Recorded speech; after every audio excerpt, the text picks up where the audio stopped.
यकीन नहीं आ रहा मुझे कि तुम अपने बाप से इस तरह बहस कर सकती हो। अम्मी प्लीज मेरी जान छोड़ दें आप लोग, खुदा के लिए कुछ दिन रहने दें मुझे सुकून से यहाँ, जब तक मैं दानियाल को अपना के इस घर से चली नहीं जाती। और अगर आप लोगों ने मुझे बहुत ज्यादा तंग किया ना, तो मैं अपनी किसी दोस्त की तरफ या किसी हॉस्टल में रहने चली जाऊंगी। शुक्र है अभी इतना लिहाज तो बाकी है तुम्हारी आंखों में कि तुमने ये नहीं कहा कि तुम दानियाल के साथ कहीं रहना शुरू कर दोगी।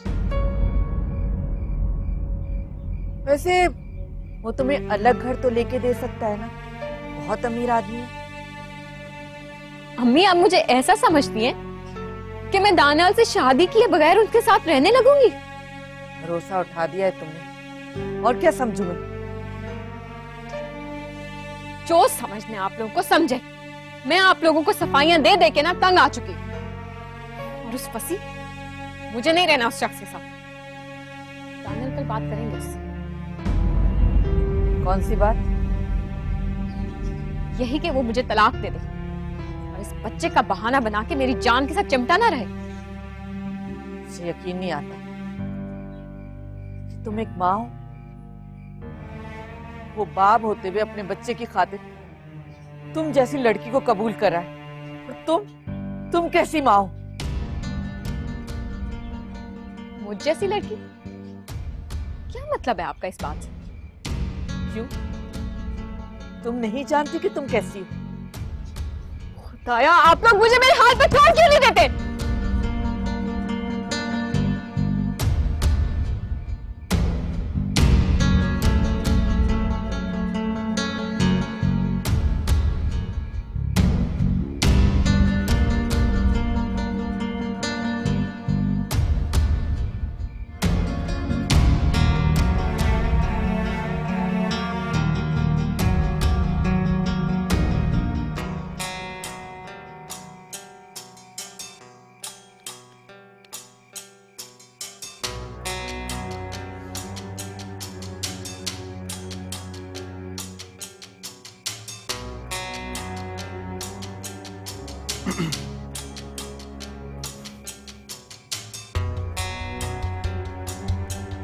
कहो।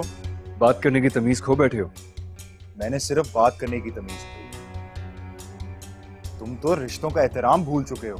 बकवास बंद करो, एहसान फरामोश। अपने एहसानों का खूब बदला लिया तुमने मुझसे दानियाल। घर छोड़ के चले गए उसका यह मतलब नहीं कि तुम्हारी आंखों और जबान से लिहाज ही खत्म हो जाए। काम की बात करो, क्यों फोन किया है? ये बताओ कि ईमान को तलाक दे रहे हो नहीं? नहीं। तलाक तो तुम्हारा बाप भी देगा। मेरे बाप तक पहुंचने की जरूरत नहीं है, खबरदार जो आइंदा उन्हें बीच में लेकर आए। तुम क्या समझते हो मैं इतना बेइख्तियार हूं कि ईमान को तुम्हारे चुंगल से छुड़ा नहीं सकता? वो मेरी बीवी है और मेरे बच्चे की माँ बनने वाली है, वरना मैं उसे कब का अपनी जिंदगी से निकाल चुका होता। जो औरत तुम्हारे साथ अपनी जिंदगी गुजारना ही नहीं चाहती है, क्यों चाहते हो कि वो तुम्हारे बच्चे की माँ बने? ये मैंने नहीं चाहा, ये अल्लाह की मर्जी है। लेकिन हम नहीं चाहते, हम इतना इंतजार नहीं कर सकते। तो मत करो, लेकिन अल्लाह ने चाहा तो मेरा बच्चा जरूर इस दुनिया में आएगा, तुम लोग चाहो या ना चाहो।